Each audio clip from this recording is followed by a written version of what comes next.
been the medical director of the STD clinic in the Erie County Department of Health prior to that appointment. She's also been a medical officer for the Center for Disease Control and Prevention and has done extensive research and published widely on STI prevention and outreach in the community. She's worked in Buffalo, she's also worked in Baltimore, and has been recognized by leaders both in Baltimore and Erie County for her work in STI prevention. We're also very lucky to have Ken Rogers here with us. Ken was diagnosed with and successfully treated for oropharyngeal cancer caused by HPV in Western New York.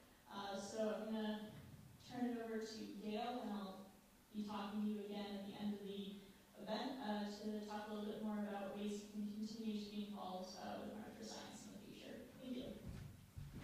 Thanks. If I take this, I'll have 3 mics. Oh, you're all set. I'll keep this. All right, so everybody, thanks for coming, and we're going to be taking a whirlwind tour about HPV. So this is really an outline about the agenda. This is what the Centers for Disease Control and Prevention says, the 3 things you need to know about preventing HPV and related cancer. So we should know that HPV vaccine is the best way to prevent many cancers that are caused by HPV. HPV vaccine is recommended at 11 or 12 years of age, and HPV vaccination is reducing HPV disease. It's really working. So I'm going to talk about that. I'm going to talk about a few more other things too. So let's just talk about HPV so we all get familiar with it. So the photo on the upper right-hand side is a electron micrograph of what HPV looks like. So it is the most common sexually transmitted pathogen in males and females. And we see that I'm going to show you some data to show you that the highest prevalence rates, or the population that is most at risk for HPV, are sexually active adolescents and young adults. The first infection occurs very shortly after their first sexual intercourse. There have been some good studies showing that. Followed students in college health looking at that and find they, getting a history about when they start to become sexually active and then testing for HPV, and they find that they get infected, within like a month after starting sexual activity. And, most people get HPV infection nowadays. The lifetime risk is 80%. So CDC estimates that about 80% of adults who who engage in sex are going to get infected with HPV.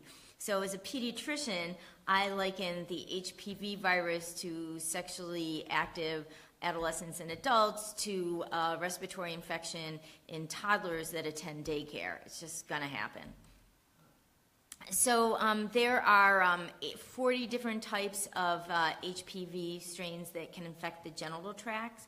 So the high-risk type for cancer are about 12, and they're responsible for nearly all the cervical cancers we see in the world, about half to 3/4 of all the other anal genital cancers in females and males, and over 60% of the oral pharyngeal cancers, which would include like tonsillar cancer, and that's mostly HPV-16.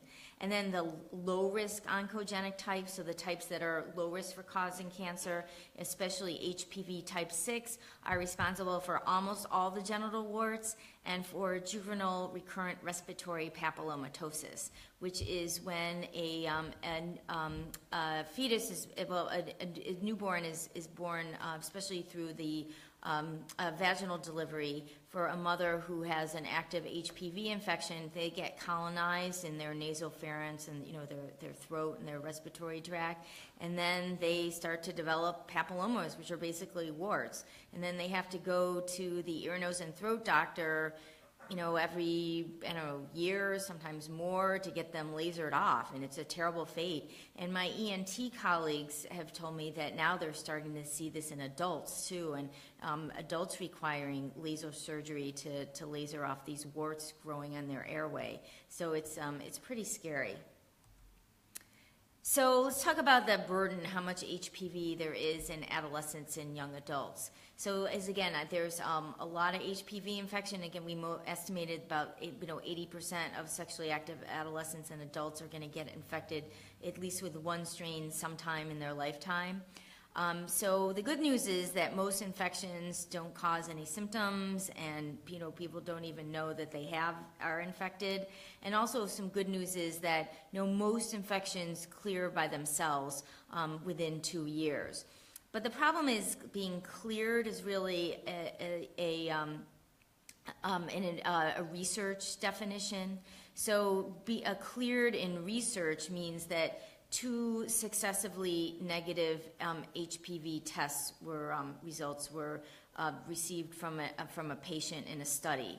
But we don't know if that means that the HPV virus disappeared from the body, the immune system fought it off, or is it the HPV virus went somewhere dormant and is hiding in the body and will come out later on when somebody gets older or immunocompromised and the immune system doesn't work very well. So we don't really know what cleared means. And we see the with herpes that happens a lot, that we've all gotten chicken pox, or people that were born before 1990 have gotten chicken pox, and then when we get older and our immune system wanes just because of age, or if our body goes through something stressful, the chickenpox virus comes out and we get shingles, and so we're worried that something similar might happen with HPV. And there's some preliminary research to show that this can occur. But clinically, also when somebody has an active HPV infection with one of the low-risk oncogenic types, 6 and 11, they can develop genital warts. And we see a lot of genital warts. CDC estimates about 360,000 cases per year. Again, they can also see recurrent juvenile respiratory papillomatosis and adult respiratory papillomatosis. And then also it's responsible for abnormal PAP tests, whether it be cervical, vaginal, vulvar, or anal PAPs, which are recommended for men who have sex with men. And then we know if the HPV infection is persistent, if it doesn't clear, then that can lead to cancer, because these abnormal cells that they detect on a PAP test will evolve eventually into cancer. So these are national data on HPV, a live HPV virus detected from a cervical vaginal swab from women between the ages of 14 and 34 years. That was collected in the National Health and Nutrition Examination Survey, or the NHANES, which is a population-based survey. So they try to get a nationally representative sample of men and women to take a health risk survey, and then a subset of those they do a physical exam on, and a subset of those they collect biological specimens on.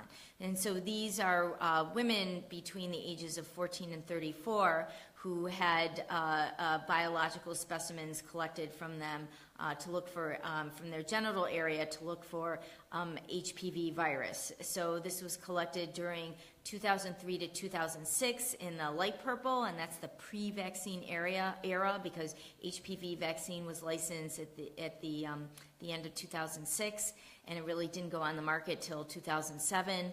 And then in the 2009 to 2012 time period, which is the post-vaccine era.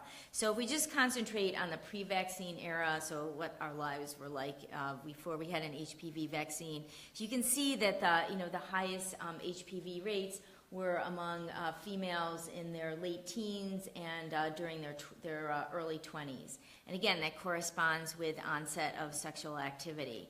And so these are all looking for live viruses. So all these females had an active HPV infection. And so if they had sex with with a male or a female partner, they would likely transmit HPV infection to that partner, because this is very, very contagious. And so, I'm going to talk about this a little bit more, but we look at the post-vaccine era, we can see in the age group that was really vaccinated the most, right after the vaccine was initiated, where the adolescents, it's really made a big difference in the amount of HPV that we've seen in our population. So this is, again, looking at national data, looking at doctors' visits for genital warts in the United States from 1966 to 2014. And they get these data from large electronic databases from health plans. And so you can see that the number of physicians' visits for genital warts are really increasing, steadily over the time period. It's kind of the rate of increase is kind of slowed down a little bit in the post-vaccine area, but the trend is still going up. And so, again, this is looking at genital wart prevalence per 1,000 person years. Again, among health plan participants in a very large health plan of people between the ages of 10 to 39 years. Males are on the left, females on the right, and the different lines correspond to the different age groups. And you can see for both the males and the females, people in their 20s have the highest rates of genital warts. And again, this corresponds to initiation of sexual activity. So the 20 to 24-year-olds are in the solid blue, and the 25 to 29-year-olds are in the dotted green lines. And so these are data from STD clinics across the United States looking at the prevalence of genital warts. In an STD clinic. The orange corresponds to men who have sex with men. The dark brown corresponds to men who have sex with women only and no men. And the green corresponds to women. So remember, this is in STD clinics, and just looking at health-seeking behavior, we see a lot more men going to STD clinics compared to women, because women have other places they can go to for sexual health care, like OBGYN offices and family planning clinics. So we don't, most STD clinics, including our STD clinic in Erie County, see many more men than women. So this is looking at the, the prevalence rate, the proportion of positive tests of, in different cities across the United States of genital warts among men who have sex with men, men who have sex with women, and then women. And so you can see that they, even in men, we find a lot of genital warts. Especially in some cities, it's a very large problem among men who have sex with men. And, anal cancer is also a huge problem among men who have sex with men. So this is looking at the number of HPV-associated and HPV-attributed cancers per year in the United States by cancer site. So I know this is a busy graph, so I highlighted in the boxes where the number of HPV cases per year that were probably caused by HPV 16 and 18, and then the number that were probably caused by HPV type 31, 33, 45, 52, and 58, which are the oncogenic strains that the new HPV vaccine protects against. So you can see these are pretty high numbers, especially cervix. If you look at that, those are pretty high numbers. It's almost about almost 10,000 a year.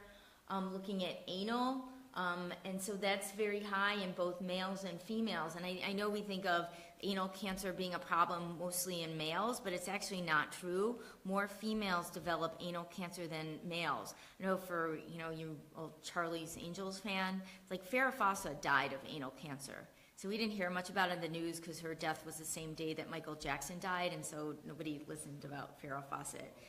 They were all listening about Michael Jackson. But again, we see this more in women than men, and it makes sense because the with just in terms of anatomy, you can imagine that like just going to the bathroom and wiping yourself and washing yourself and doing whatever, it's really easy to self-contaminate yourself from if you're shedding virus in the vaginal area, to contaminate yourself in the perianal area. And so that's why we see a lot of anal cancer among females. And then oral pharyngeal cancers. You can see the numbers are very high.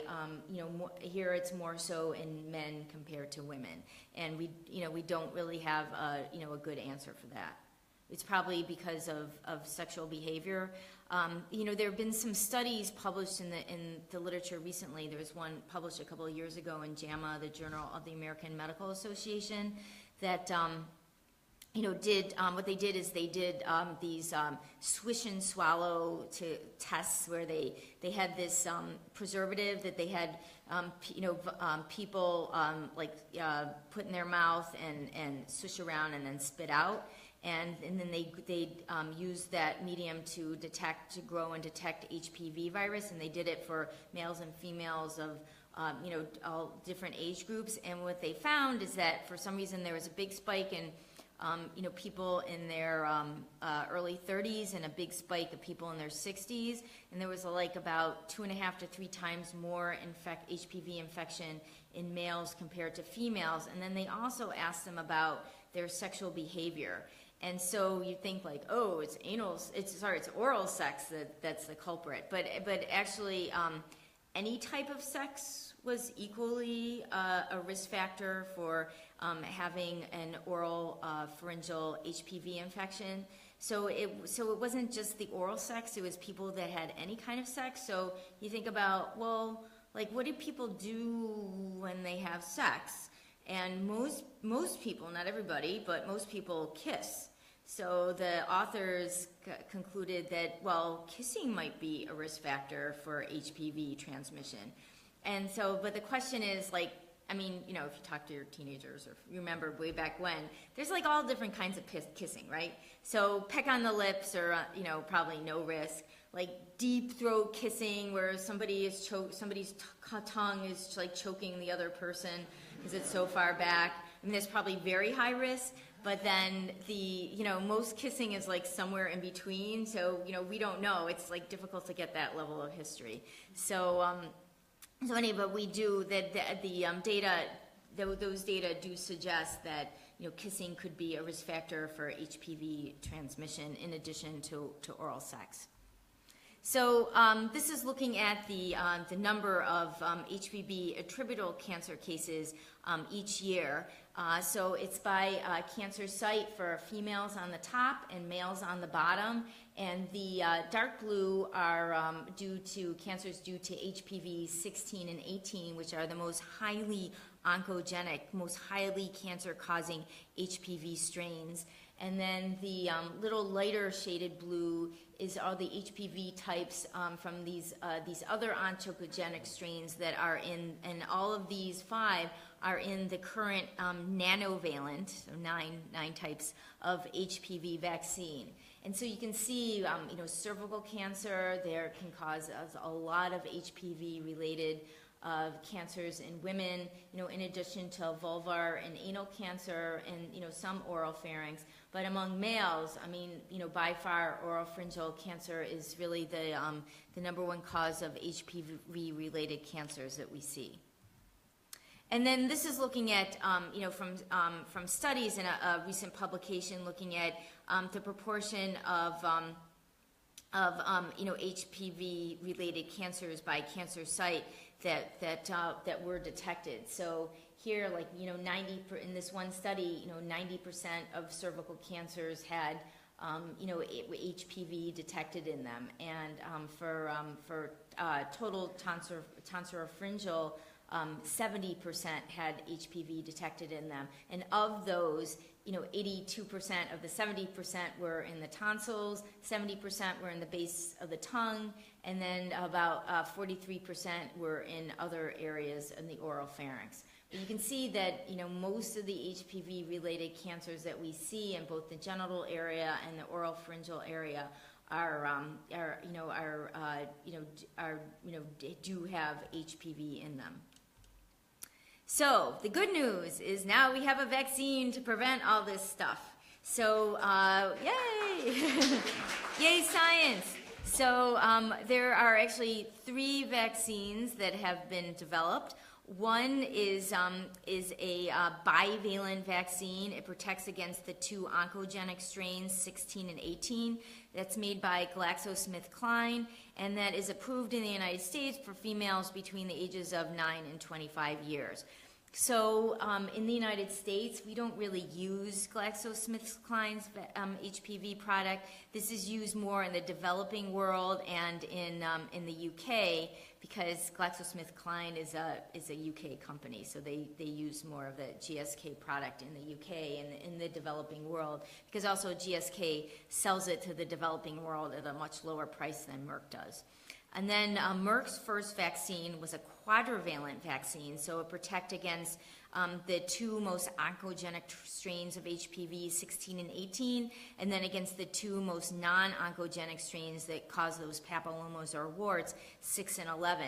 And that is approved for females and males between the ages of 9 and 26 years. But that's been pretty much phased out, because now we have a nanovalent vaccine, so it protects against 9 strains of HPV. So again, it still protects against the 6, 11, 16, and 18, but then it protects against 5 additional strains of oncogenic HPV. So it's very super protective, and I think that I know Merck is no longer making the quadrivalent vaccine. Like, why make something that's inferior to a product they have already? And I think by now, like, all the quadrivalent vaccine has expired already, so I think everybody's getting the nanovalent vaccine now. So, the concern with vaccines, especially that protect against multiple strains of something, is, how do they work? So the data that was presented to the FDA to approve these vaccines, and we show like efficacy data because it was supervised under clinical trials, show that both the quadrivalent vaccine and the bivalent vaccine were very, very protective against precancerous lesions and warts. So in the studies, they couldn't wait till somebody had cancer to say, okay, that's the outcome, because that would be unethical. So, because in the United States, if we detect precancerous lesions, we remove them so people don't develop cancer. So the outcome in these studies were precancerous lesions, and then, of course, they removed them when they detected them, and we just assumed that if they're precancerous lesions, they're going to turn into cancer, because we know that's the natural history of HPV disease in terms of cancer is very well defined.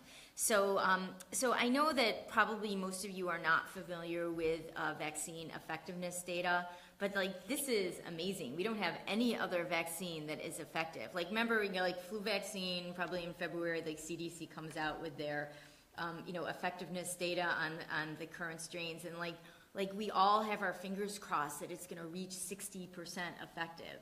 And remember, a couple of years ago, it had 15% effectiveness, and everybody was still getting flu even though we had a vaccine out. And measles, mumps, rubella, that's about 70% effective. Tdap, it's pretty effective if you first get it, but the durability doesn't last very long, and so now we see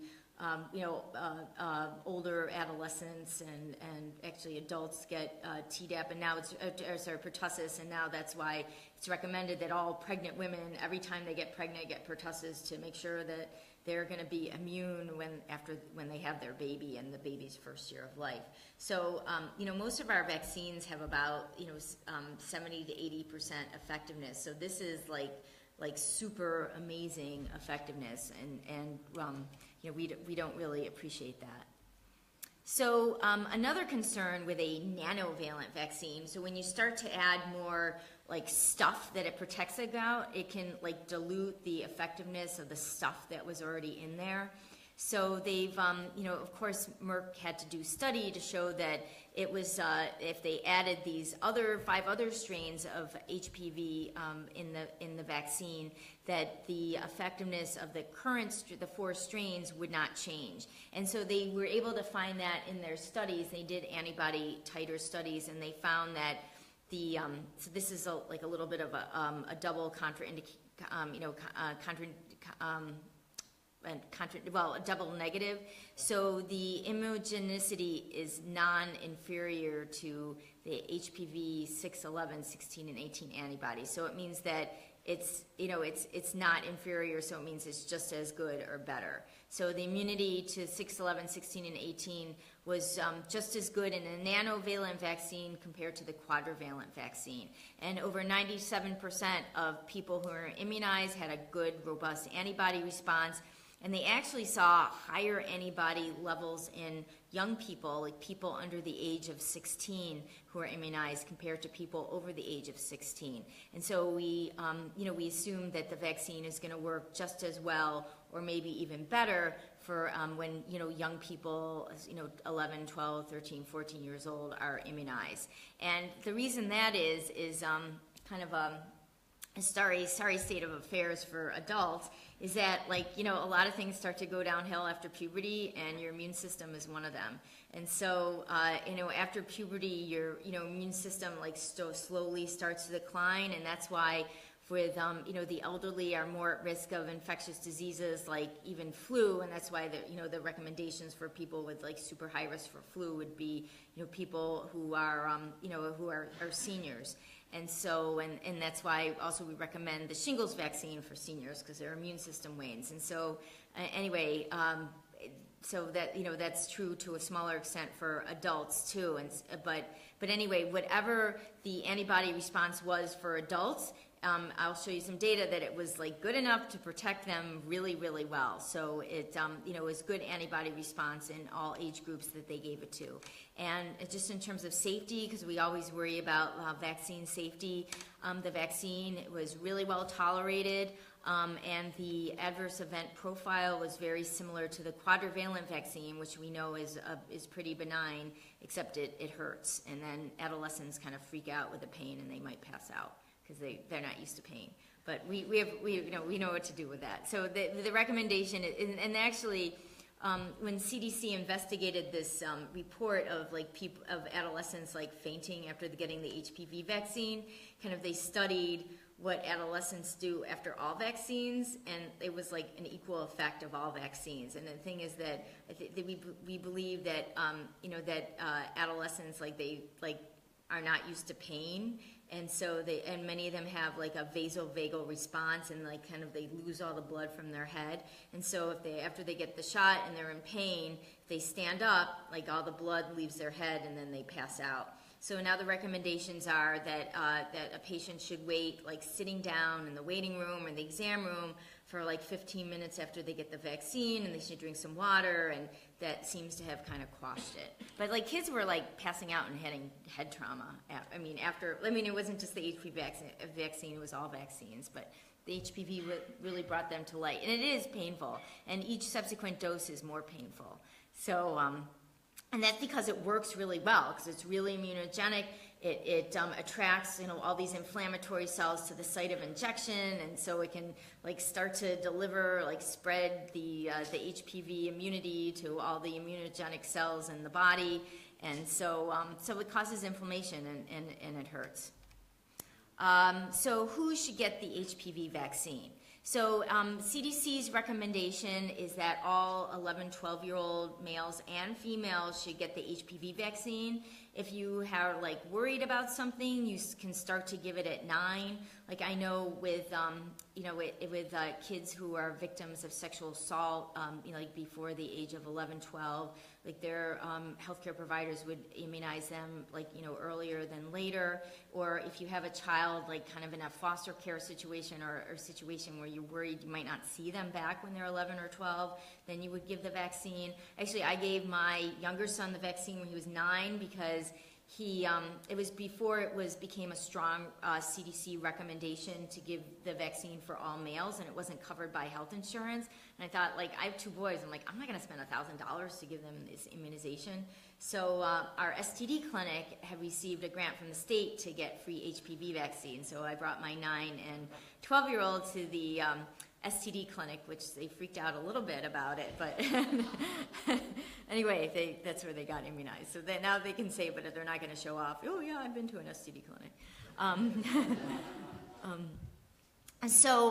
then, if you missed the boat at 11 and 12, you can still immunize all females through the age of 26, and actually, and then all males through the age of 21, and actually, our health plans here have told me that, like, locally, that if, as long as you start the series by, for females 26 and males 21, they'll let you, finish out the series.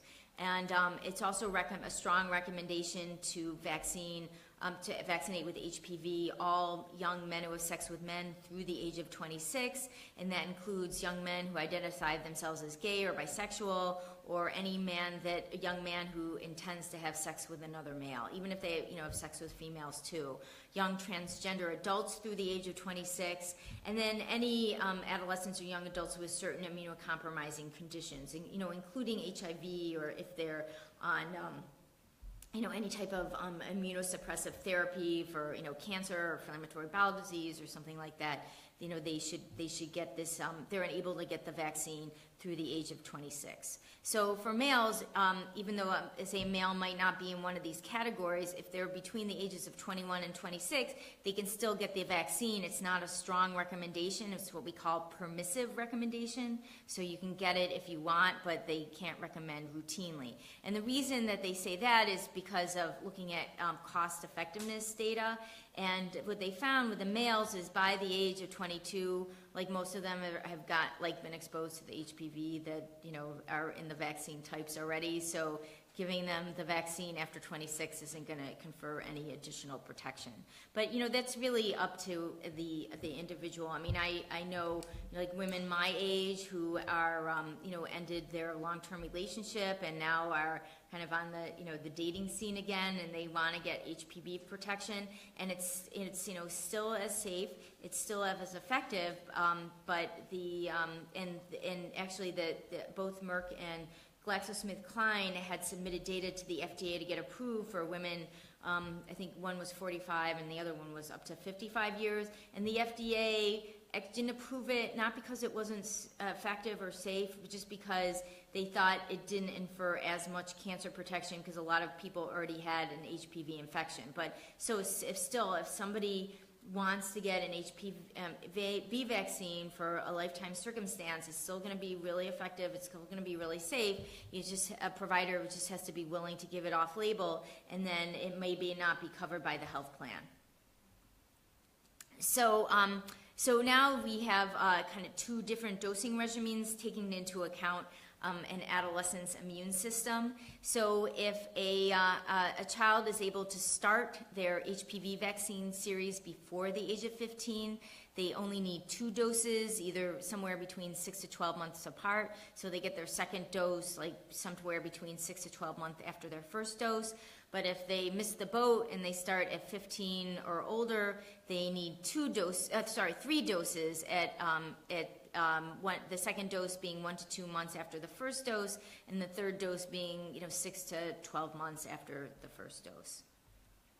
And so again, going back to looking at vaccine effectiveness. So again, looking back at our NHANES data, looking at HPV infection of females between the ages of 14 and 34 years. So you could see that in the post-vaccine era, there is a significant decrease among the 14 to 19-year-old females and the 20 to 24-year-old females. Because of insurance status and because of health-seeking behavior of young adults, not as many young adults are immunized against HPV, so that's why we don't see as much an effect. It's just because a very much lower proportion of that population has been immunized with HPV. And then again, looking at genital wart prevalence, going back to those data. So both among the male and females in the post-vaccine era, in the males, we're seeing a decrease of males in their early 20s, and that's really probably more because of sexual transmission. So because the HPV vaccine wasn't approved for guys, I think, until 2010, and so this is this dip in prevalence among young men is really more reflective of young men's female partner status of HPV vaccination, not so much their HPV vaccination. So there's kind of a passive protection of not only females that are protected from HPV vaccine through immunization, but both of males. And actually, Australia, where they have a very robust vaccine program, where they initially just started to immunize females, and they saw decreases in HPV-related disease in both females and males. And now that we know that HPV can be responsible for a lot of male cancer, now they started immunizing the males too in their vaccine program. But they did see an effect on males even before they started vaccinating males. And then on the right-hand side, looking at the decrease of HPV-related disease in, the blue line, women in their early 20s, but also the orange line in the teens between the ages of 15 and 19. It really took a dip starting when the HPV vaccine was started on the market. And then this was a study that was looking at the reduction of HPV virus detected by cervical pap smears specimens at Kaiser Permanente, which is in Northwest, which protects thousands of lives in the Northwest. I mean, that's like the big health plan that they have there. And so what they saw is that there was a 40% reduction in the HPV prevalence of the types that were in the vaccine of women who women in their 20s compared from 2012 to 2013 compared to 2007. And it's really, but the risk wasn't equal, it was really stratified by their vaccine status. So the vaccine prevalence was only 1% among females who started their HPV vaccine before the age of 19. It was about 6% among females who started their HPV vaccine after 19, and it was almost 8% among females who were not vaccinated at all. So again, the vaccine was really protective, in real life data. So let's talk about the adverse events, because vaccine safety is really important. So, most people have no serious problems whatsoever. Like the most common problems are after the vaccine are just mild to moderate, mostly like soreness in the arm or redness or swelling in the arm. So about 90% of people have a sore arm, and about a third of people have like redness or swelling in their arm. Some people get a mild fever, and then some other problems can be headaches. But just in terms of serious adverse events, CDC did a really robust study, and they used several different health plans across the United States that covered like 6 million lives, and they looked at like certain adverse events like death and like heart attack, stroke, among people, and they looked at it and looked at people's vaccine status, whether they had HPV or they didn't have the HPV vaccine, and they saw that the outcomes, the prevalence of the outcomes in the two populations were the same. So the people who were vaccinated with the HPV vaccine had the same percentage of those outcomes as the people that weren't vaccinated with HPV vaccine, because you can imagine that like bad things happen, and so if you're immunizing like millions of people with HPV vaccine, some of those people are going to, by chance, have, get like, a heart attack or a stroke or, some, weird cause of death. Some of them are going to be run over by a car in a motor vehicle accident. And so that's just going to happen it's just going to happen, but it doesn't mean it's an direct association with the vaccine, and so that's why they were able to sort that out. So the question is, like, even though this vaccine is like super effective, super safe, like we're not doing a very good job getting people immunized. So these are data from CDC, again, a population-based survey where they look at the immunization coverage rate of adolescents between the ages of 13 to 17 years. And so this is comparing the tetanus pertussis vaccine to the meningitis vaccine, to 1 dose of HPV vaccine among females, to 1 dose of HPV vaccine among males, to 3 doses of HPV vaccine among females, and 3 doses of HPV vaccine among males. And you can see that Tdap and now meningitis vaccines are required by for school entry in like almost every state, and so especially including in New York State. So we do a really good job getting kids immunized for those immunizations. And actually, meningitis vaccine was approved around the same time period as the HPV vaccine. But we're not doing a very good job of getting our adolescents immunized against HPV. You can see just even one dose is a much lower percentage than the meningitis dose. So it's very disappointing. And just like, meningitis is like a terrible disease to have, and many people who get it like die, or they have like serious permanent neurological effects, or like they have like kind of their blood vessels are so inflamed that they lose some limbs, so it's an awful fate. But there's only like, I don't know, like 50 cases a year in the United States, but we're really aggressive about immunizing meningitis. That has, again, terrible outcomes, but very few cases. Where HPV, we have like thousands of cases of HPV-related cancer, but we're, not doing a good job protecting our young people against that.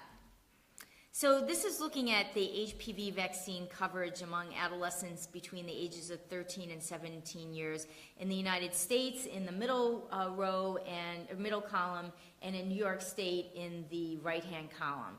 And so you can see in New York State we're either comparable or a little bit above the United States average of vaccine coverage. But it's still like not 90% where we see tetanus, pertussis. So it's very, very frustrating. And these data were collected before it went down to the 2-dose vaccine recommendation, because that just happened. And so we weren't doing a very good job with coverage. We're hoping that now for younger people that it's only a 2-dose requirement. We'll do a better job getting full coverage for the HPV vaccine. So these are data looking at missed opportunities for HPV vaccine. So the dotted line, the solid line is the actual coverage rates of HPV vaccine among, say, a cohort of 13-year-old females over time. And the dotted line is every time an adolescent got any vaccine from the age of 13, if they also got the HPV vaccine, like that percentage would be like fully covered with HPV. And so you could see that adolescents that, are going into the doctor's office and getting different vaccines, and some vaccines are multiple doses, but the pediatricians and family medicine docs are giving out those other vaccines, but they're those same visits where they could get the HPV vaccine too, there's a missed opportunity and they're not getting it. So how can we improve those HPV adolescent vaccine rates? So we have a lot of great opportunity for good HPV vaccine coverage in New York State and Erie County. It's covered by all health plans. It's covered for people who are uninsured or underinsured. It's covered by the CDC's Vaccine for Children's program. So again, there are no out-of-pocket costs for those individuals. Actually, this is like really new, probably parents don't know this, but minors can consent for their own HPV vaccine because it is a form of STD prevention. And minors can consent for their own STD prevention and care. And we have a vaccine registry throughout New York State, so your vaccine records are in the cloud, so if like something happens and you lose your vaccine records or your pediatrician's office gets burned down to the ground, your vaccination records will still exist. Or if, say, your kiddo goes like to another clinic and that other clinic can look up their vaccine record and knows where it is. So we always know where we are with our immunizations in New York State through our New York State immunization surveillance system. And then Erie County Health Department, we have a sexual health clinic that also offers HPV vaccine. It's located downtown at 608 William Street on the corner of William and Jefferson. So what we know, it doesn't really make sense that we're not doing a good job immunizing. So we know that HPV vaccine is safe and effective cancer prevention. We know that from studies that when healthcare providers give you parents a strong recommendation, say, I want your child to get this vaccine before they leave their office today, they get good vaccine coverage. And we also know that lack of provider recommendation is the main reason cited by people who are interviewed after they go to a doctor's office why they didn't receive the vaccine. And we also know that that if healthcare providers like start talking about HPV and sex, then like parents get like freaked out and they say, my child's not ready for the HPV vaccine, when it's actually what they're thinking is, I'm not ready for my child being sexually active. But that's, so you shouldn't, this is, the way that healthcare providers should recommend this is like, okay, today you're going to get your HPV vaccine, your Tdap, and your Menatra. Do you have any questions? So just routinize it. It's just one of the vaccines that adolescents should get at that those 11, 12-year-old vaccine visits, and don't link into sex. I mean, hepatitis B is a sexually transmitted infection. That's the number one route of transmission is through sexual contact and also through perinatal infection. Getting the infection at labor and delivery. But nobody ever balks at getting an hepatitis B vaccine. Actually, they give it like the day after a baby's born. So there shouldn't be like any kind of people shouldn't be freaked out with getting the HPV vaccine. So there are, a multitude of challenges for providers giving the HPV vaccine. I mean, first of all, many providers are giving kind of like weenie recommendations that I'll show you an example in a minute. They're like freaked out because it's associated with sex and they don't want to talk about sex, and parents don't want to talk about sex. And they think like, oh, my patient population, they're all angels, they're never going to get HPV, which we know is not true. And then, they're like, they have concerns about the HPV vaccine safetiness, which is also unfounded. And people think like, oh, it's a new vaccine. Well, it's been out since 2006 and it's 2017, so it's not new anymore. And then they're worried that parents are going to refuse, but newer data, like looking at, a survey around parental acceptance of HPV vaccine is like, they're like, yeah, if they asked me, I would have given it, but they don't get asked. So what can scientists do to improve our HPV immunization rates? Well, we can make sure our own kids or our own grandkids are vaccinated.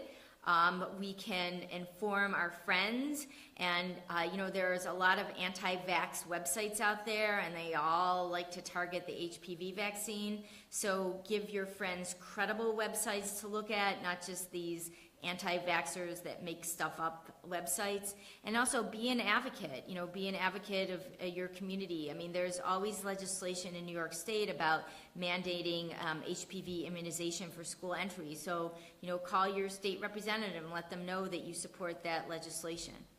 So just to get some good information, like a good website, is this vaccineinformation.org website. It has a lot of good information about all vaccines, including the HPV vaccine. And then also it has a list of like credible websites around all vaccines, and especially HPV vaccines. So you can send you don't know where to send your friends, you can send them to one of these websites. So, and then what can healthcare do, my colleagues? So we can provide strong vaccine recommendation at all visits to decrease missed opportunities. So in pediatrics, we have this mantra, like every visit can be a vaccine visit. So, unless they're like really, really sick. I mean, you can, give a vaccine at any type of healthcare visit. I mean, they can bill for it the same as they do for like a well child care visit. So again, they shouldn't miss that opportunity. Because also, especially since many teenagers don't go in for a preventive health care visit. They might go to, it's like an orthopod or urgent care center for their sports physical, but they don't see their primary care provider for preventive health care. Healthcare providers can also give good information around HPV disease severity and reassure their patients about the safety and efficacy. Another trick of the trade is scheduling the next vaccine appointment like before they leave the office, so to make sure that they have it, and then calling them up and reminding them of their next visit. And then not to make this big association with HPV vaccine and sex. I mean, it's there, but don't need to freak anybody out. So just, an example of what's a good recommendation versus a bad recommendation. So, presenting the HPV vaccine as a routine recommendation, as I said earlier, okay, today you're going to get your Tdap, Menatra, and your HPV vaccine. Here's your vaccine information do you have any questions? And so, and actually the nurse can pre-counsel the patient and their parents, before they even see the healthcare provider, so the healthcare provider doesn't have to think that it's a time sink. And as you present it like, this is just another vaccine, any questions, just like any vaccine, they're less likely to resist. Also, but if you present the vaccine as like optional and highlighting the risks, then the patients are less likely to get it. I mean, would you get a vaccine if a healthcare provider said that, oh, if you want this vaccine, it's optional, you don't need to get it, and you don't need it for school or anything like that. So just here's some information, think about it, and let me know. I mean, who's going to get that vaccine? And then parents have said, well, the healthcare provider said it was optional, we can talk about it later, but the others were not optional. I'm like, why would you take an optional vaccine? Like, and a kid, it's like, I'm not getting another needle, forget it. So, again, and some I hear from pediatricians, some parents say, well, I let them make the decision. Like, really? So, it's a parent's responsibility to protect their kids. And then another parent in a study said, when the doctor said to me, it wasn't like your daughter should have this, it's like an option. It's like, do you want coffee or tea? I mean, that's a really weak recommendation. So again, healthcare providers need to make strong recommendations. So there are a lot of tools out there from the American Academy of Pediatrics and the Centers for Disease Control and Prevention, and they actually have this online toolkit that gives all these suggestions of how you approach it and how you address concerns that parents might bring up, raise around the HPV vaccine. So it's a really good resource. And they bring up all these points, and you can just if you want to learn more about any of the points, you click on it, and all this other information pops up. It's really great. So we can take questions, but first I want to show a commercial for HPV vaccine that actually my sister made. She's a movie director and producer.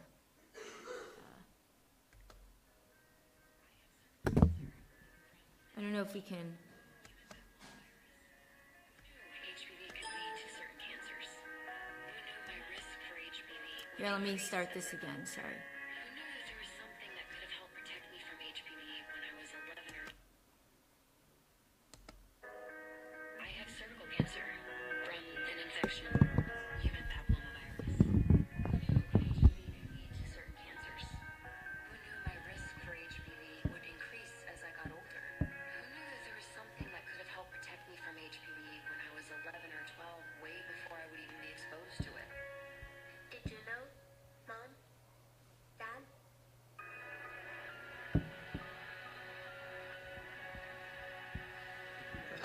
With HPV. Maybe my parents didn't know how widespread HPV is.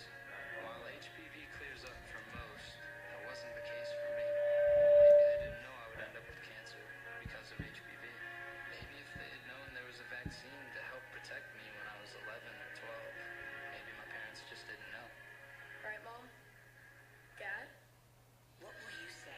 Don't wait. Talk to your child's doctor today. Learn more at hpv.com. Okay, thanks. I hope you could hear that. So now I am going to turn this over to Ken.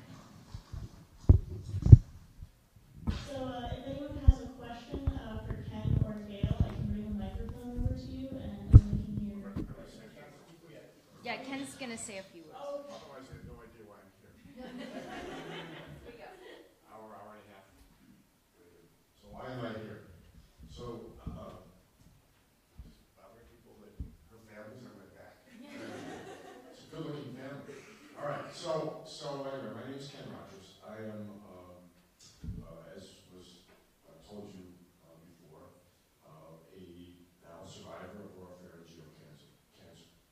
Well, let me start this real quick little thing for you with a true story, which happened just yesterday. In fact, I was sitting with a friend my age down at Spot Coffee, sitting outside down in Elmwood Avenue. And if any of you have gone down there and you've been there,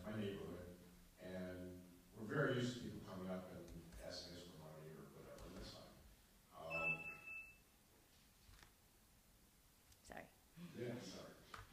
So we're just sitting talking, and a somewhat scruffy-looking gentleman about our age came up to us.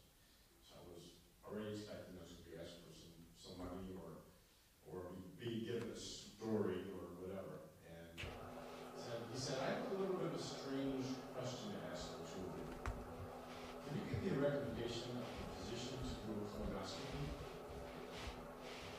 I'm sitting there and talking, and somebody asks me for a recommendation for a physician to do a colonoscopy. So why did I tell you, besides the fact that it was very strange, and it was science in a sense,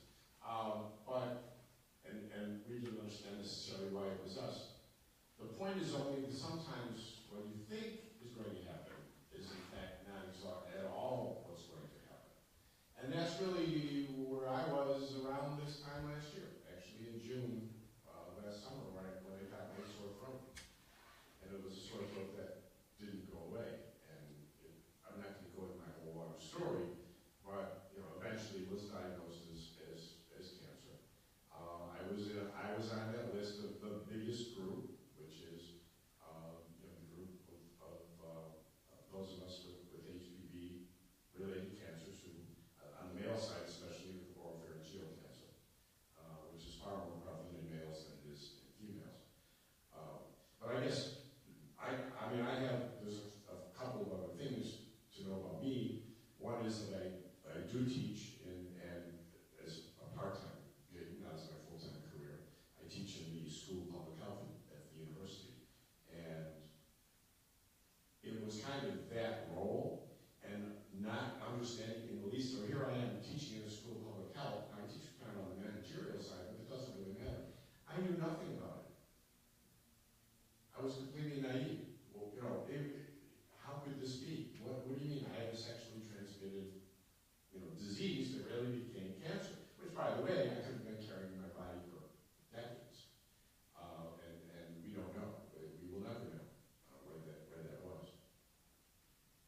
So having gone through the experience, when I was on the march for science, and I saw that Gale was going to be doing this talk, and we know each other, and so I approached her and I said, would it be possible for me to begin that process, the process that she talked about, which is starting to advocate, and starting to understand that people like me who were grandfather age type people, and parents and others, we're the ones who have to know, because we're the ones who are really going to essentially, I can't say, we're going to reap the benefits, most as they get older, they'll be reaping the benefits of being vaccinated. We did not have that opportunity. We did not know even what it was. So this is a new kind of thing. So to kind of go back and kind of my message, besides the fact that it's our responsibility as the adults and the grandparents and the parents to make sure that kids are getting the immunization and to spread the word, which is why I'm here. But it's also very important for all of us to understand that it's hard emotionally for a parent with a small child to think about a vaccination of something that may not occur to the individuals well into adulthood. It's not an immediacy. They don't see it. I mean, as far as like my type of HPV, obviously with genital warts and other kinds of things, of course, that's a big issue and needs to be addressed. But in terms of cancer prevention, it's cancer down the road. It's not as immediate, which makes it not quite as an emotional thing as it really should be. So that's really my message tonight, is only to kind of put a human face onto all those important issues that Dr. Burstein was talking about, and to say that it's up to all of us to be the scientists and spread the news and make sure that the right information is out there in the community. Thank you.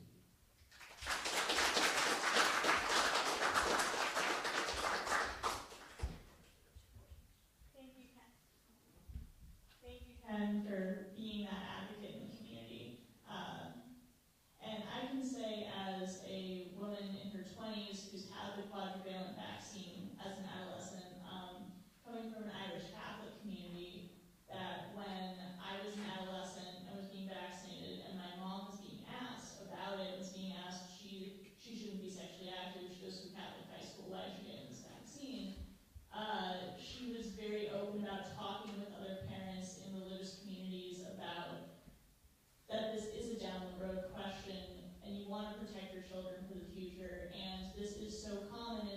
so prevalent, it's not a question of what your child's sexual behaviors are going to be in the future. It's a question of if you want to protect your child. So thank you to my mom, and thank you to all the parents who have gone and given their child the gift of not having to worry about this, and for taking the time to come here tonight and think about it, and think about becoming an advocate and talking to other parents and grandparents about this. So if anyone has any questions, I can pass the mic around. We can get the chairs to go like this. Yeah. They're pretty light up there. Yeah.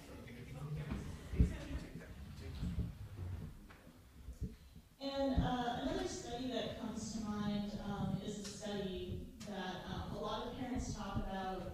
Oh, if my kid gets the vaccine, they'll become sexually active because they'll be more risky, This might because go for they'll Facebook. think they're protected when they're not. And there was actually a study done that teenagers are less risky in their sexual behavior when they've had the vaccine, when they've had sex education that's informative, because then they better understand what the risks are, so they won't be taking the risks.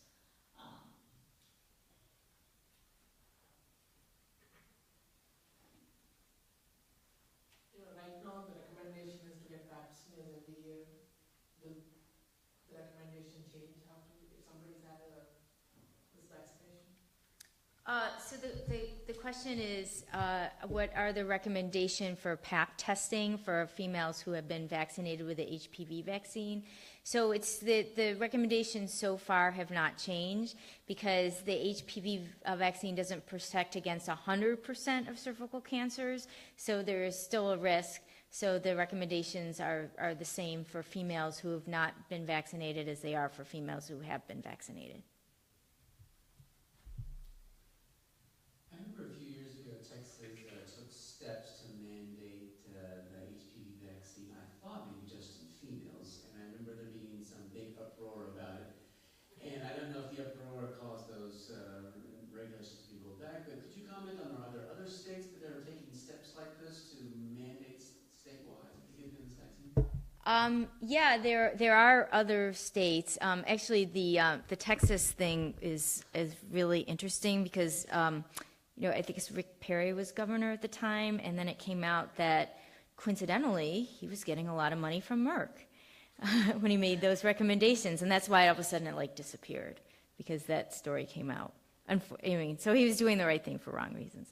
But yeah, there are other states. I think 2 states. It's actually surprising. It was one is it's in New England. I think it's either Rhode Island or Delaware, and the other is Mississippi, and they have awesome HPV immunization rates. So if again, all in most states in the United States, if a vaccine is required for school entry, many parents will consent to get their kids immunized.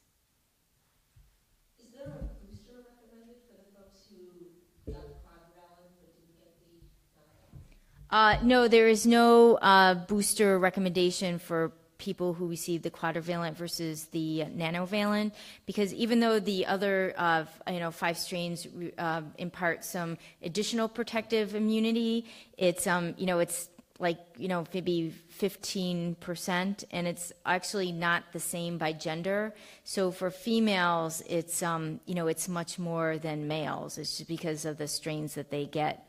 It's because those strains are more in the female genital tract, those additional strains, compared to the male oropharynx. So it's the nanovalent vaccine offers more protection for females compared to males.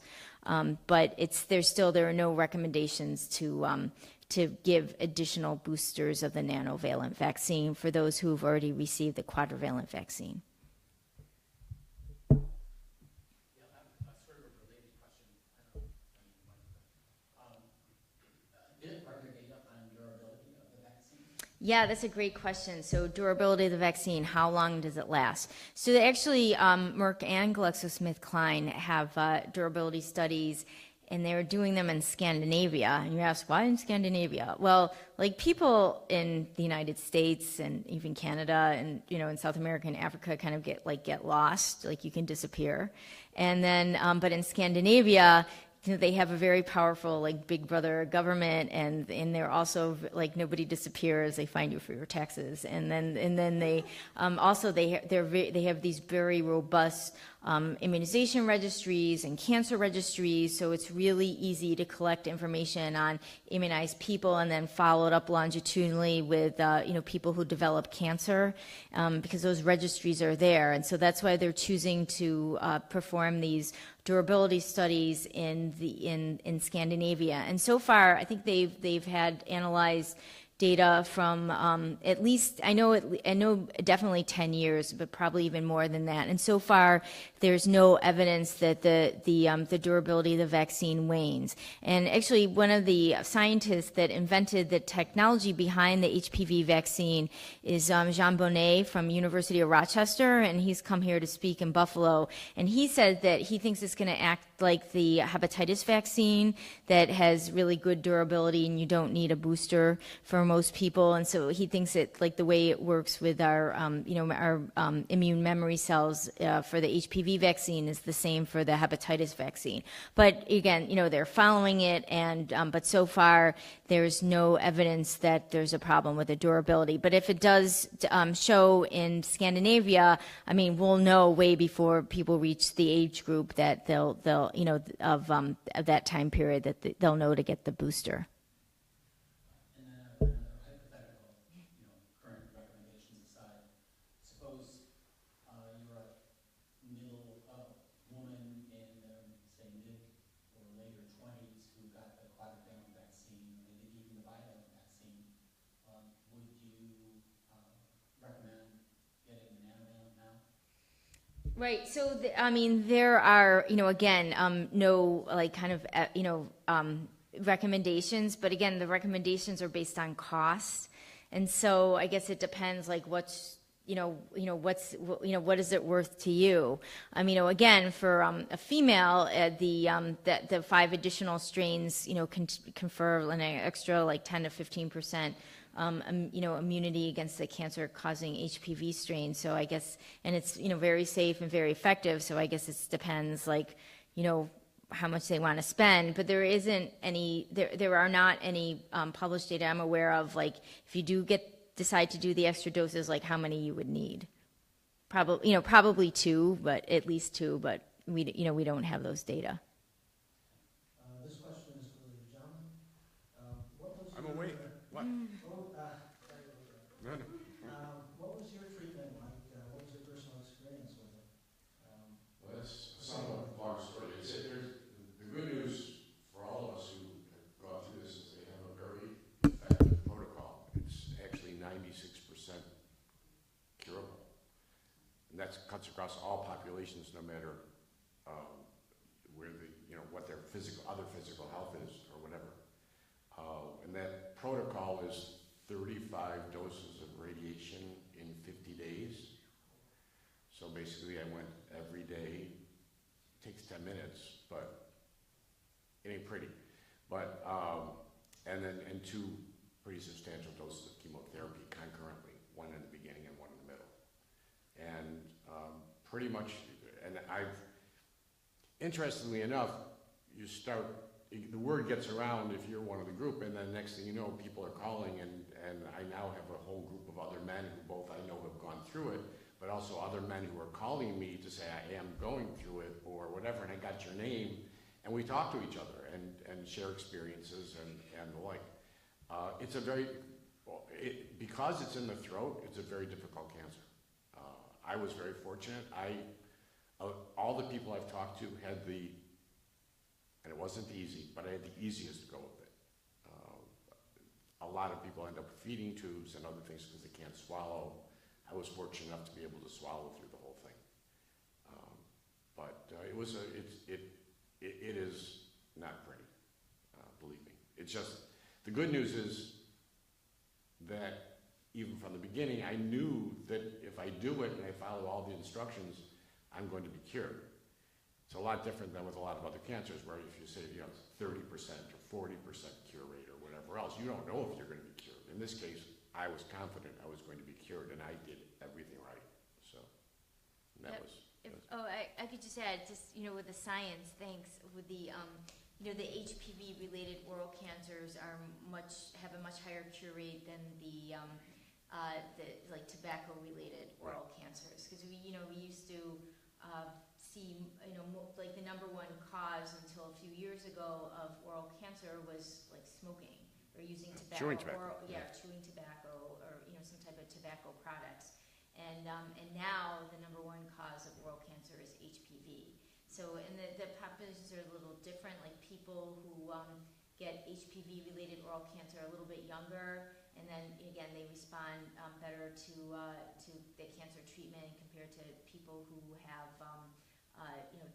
tobacco-related oral cancers. I was wondering if there's any research or anybody, if they ever looked into whether the HPV virus is prevalent in breast cancer? I haven't seen those data, so but I haven't seen, I haven't seen any studies that demonstrate that the HPV vaccine is seen in breast cancer. And, it infects like certain type of cells, and so those cells may not be prevalent in the breast. Is it mostly mucosal cells? Yeah. What cells? Like mucosal. Mucosal cells. So we have a question from the back. If pregnant women can have the vaccine.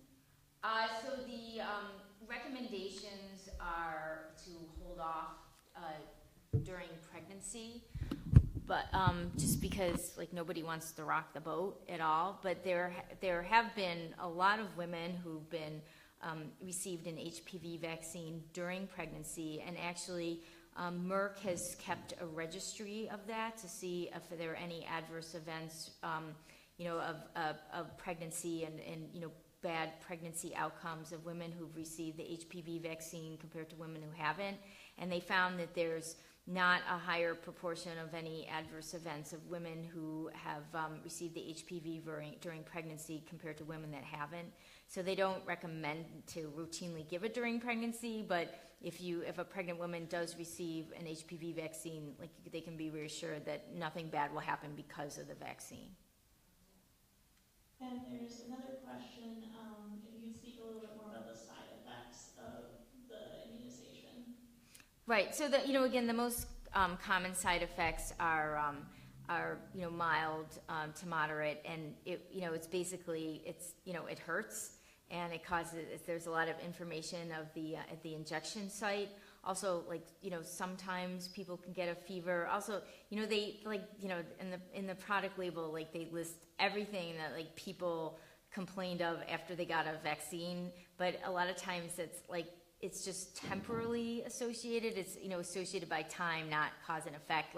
Why would it make sense that you develop diarrhea, or they're just or cold or it just a lot of the stuff didn't make sense, or get a motor vehicle accident. It's just not a lot of cause and effect. And again, they do see kids that have fainting episodes after they get the HPV vaccine, but that's after they get any adolescent vaccine. And so, again, the CDC came out with recommendations after they looked at this that for any adolescent vaccine, whether it be HPV or the pertussis vaccine or pertussis tetanus vaccine or meningitis vaccine, that they should sit down somewhere in the doctor's office for 15 minutes after they're vaccinated. But that make sure they're well hydrated so they don't lose all the blood from their brain and pass out.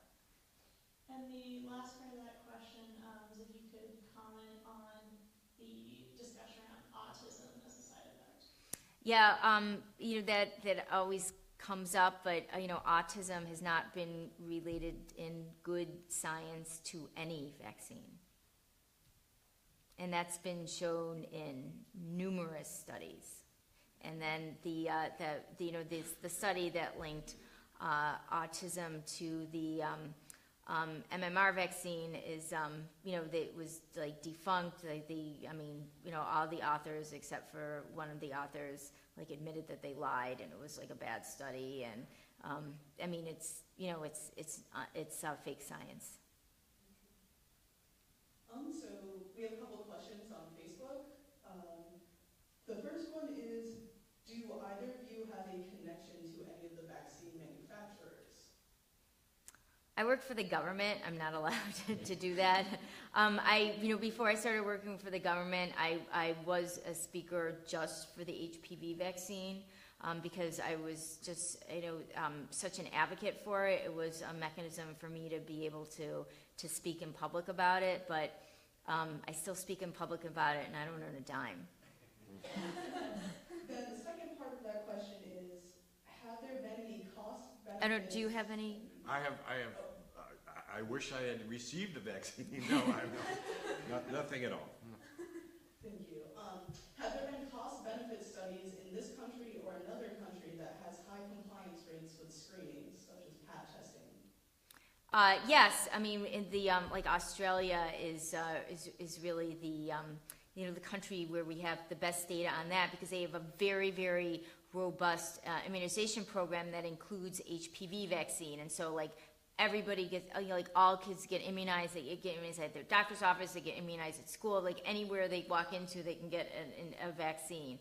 And so there, they've shown a huge decrease in abnormal PAPs, a huge decrease in genital warts, both in females and in males, and in unimmunized males too, because the females they were having sex with were less likely to develop HPV infection and then genital warts, and so they weren't transmitting any genital wart virus to their male partners. But again, now that we have better data on male outcomes of HPV infection, the Australians are now immunizing the guys too. But it's and even data I presented during the talk showing that it's it does cause a decrease in HPV-related vaccine, and again, the reason why it's FDA approved for males who are under the age of 22 and not a routine vaccine for males 22 or older is because of the cost effectiveness data didn't show that it was cost effective to immunize those guys because they felt that the data they have from the study showed that a lot of males who were 22 or older already were infected with at least one of the HPV strains in the vaccine. However, it's unlikely that anybody is infected with all 9 strains. So it's recommended even when somebody with a history of genital warts or somebody with a history of abnormal pap tests, if they're eligible to get an HPV vaccine, they should still get it because it'll still impart some immunity, some protection. It doesn't have any therapeutic effect. So people who already have an HPV infection with one of the vaccine strains, if they get the vaccine, it's not going to change, what the natural history or what happens to them with that current HPV infection, but it is highly protected. It'll protect them against other HPV strains that they're not already infected with. Before we answer our next question on Facebook, I just wanted to thank the over 360 viewers we currently have on the live stream. Wow. Oh, I'm glad you told me after the talk. Wow. I should have put a tie on. It's really wonderful. We have probably about 30 people here live, so it's wonderful to hear that we have that many more people tuning in. Yes, it's almost like 400 people. Yeah. So, and we don't have to watch all those eyeballs looking at us. Also, you talked about this in your talk, but could you just state again what the percentage of cancer that is caused by the strains that the HPV vaccine protects?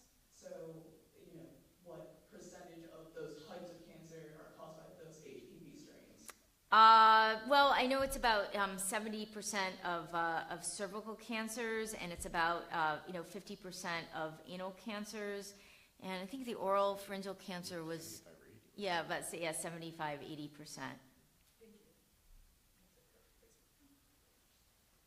But I don't know if you want to post my slides somewhere on a Facebook page. You can do that if people want to refer to them. Do you think that HPV vaccine should be recommended in schools the same way, required by schools the same way that other vaccinations are, public schools anyway? Right. Well, so this is my personal opinion, but I think that I guess it depends how much you think society should kind of mandate protection, and we do this in a lot of other areas besides vaccines. Like now there are safety belt laws, there's helmet laws. We know that HPV can cause so much morbidity. I think the concern with the vaccine is that, you know, people are freaked out about the relationship to sex, and if you're just sitting next to somebody in school, you're not going to catch their HPV. You got to be doing something else. But which happens in schools, but not, you know, officially in the classroom. But I hope. You're walking down quite a path here, aren't you? You know, it can happen in bathrooms and whatever. But I think just as a society, if we want to take responsibility for protecting our youth, I would like to see the HPV vaccine mandated for school entry. But that's just my personal opinion. Okay, and I have one more quick question. So, you know, I know there's other vaccinations in general. Some people might not be eligible for like their medical history or for some other reason. What are some reasons that someone might not be eligible to get the HPV vaccine? Well, the only really reason is if somebody is allergic to the contents of the HPV vaccine. That's pretty much the only, you know, contraindication, and then it's recommended to delay HPV vaccine until after a pregnancy is completed. But that's not like a strong the pregnancy is not a strong contraindication. So my next question is going to reveal my ignorance about disease processes, but for people that are older than 26, can you sort of fill me in a little bit? So someone who's 35, 45, you said they probably already had an HPV infection, but maybe it's just one of the 9 strains that they had, you know, in their 20s. So why they could still then later get vaccinated against the rest? Why catch one of the other 8? I agree with you. Okay. Right, but it just the FDA had a really weird bar about approving the HPV vaccine. I mean, the data demonstrate that it was protective, it was safe, but the FDA did not feel that it was a cost-effective cancer prevention, enough cost-effective to prevent cancer. Do older bodies respond just, 35? Well, I mean, the data has been, I think, up to the age of 55, and there was good response. I actually asked my doctors, should I be vaccinated for recurrence? I mean, this virus is probably still in my body somewhere. And they said there's no studies that all show that there's any benefit to that at all. Right, because the vaccine is protective against people who are not infective, but if somebody's already infected, it doesn't change, you know, what the infection does to your body. It's not, you know, it's not a therapeutic vaccine, it's just a protective vaccine. Question about if you have a spontaneous infection, but yet you clear it, as you said, that the majority of people clear, you know, they're asymptomatic, they clear their virus. Does that confer immunity? Yeah, it's like the HPV virus is super tricky, and so the problem is that we humans do not, in general, develop a robust antibody response to their own HPV infection, because the way, especially with the more oncogenic strains, because the way they replicate, so they get into the like they hide until it's too late, and so they go into the cells and then they secrete these, you know, like proteins that make them look like the person's own self, and so antibodies are not generated, and then it's still not until like the later stages of infection do they start to show their HPV, you know, the HPV specific proteins to your body, but by that time the infection is already set in and it's too late. And that's why, I don't know if this is probably too much detail, but the virus particles they use for the vaccine are, because there are different types of proteins in the HPV virus that are secreted at different points of its lifestyle. So there are early vaccine particles, and late vaccine particles, and the late vaccine particles are more immunogenic, and those are the types of particles that are in the vaccine that's replicated in the vaccine. There's no real HPV in the vaccine. It's all like like synthetic yeast stuff. But the late viral-like proteins are the immunogenic types. But by the time they're secreting that, the person already has the infection, so it's too late. But people, studies have shown that people get a much higher antibody response to the vaccine than they do from their own natural infection.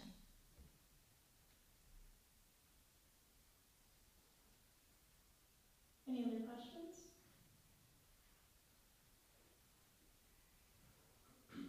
I'll play devil's advocate for some of the people that I've spoken to about vaccines in general, but one of the slides you had up mentioned some of the ingredients in the vaccine, and one of those being a aluminum compound. Can you discuss a little bit about the safety of using aluminum in vaccines in general?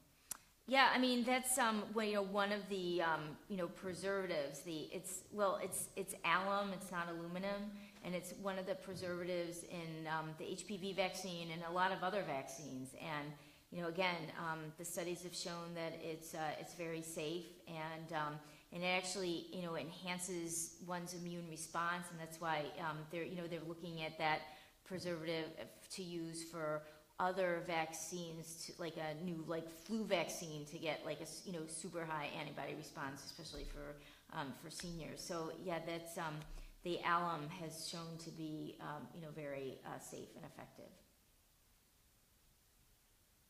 And also the doses are nanograms, so it's very small. All right, well, thank you everyone for your thoughtful questions and coming out here tonight. Both online and in person.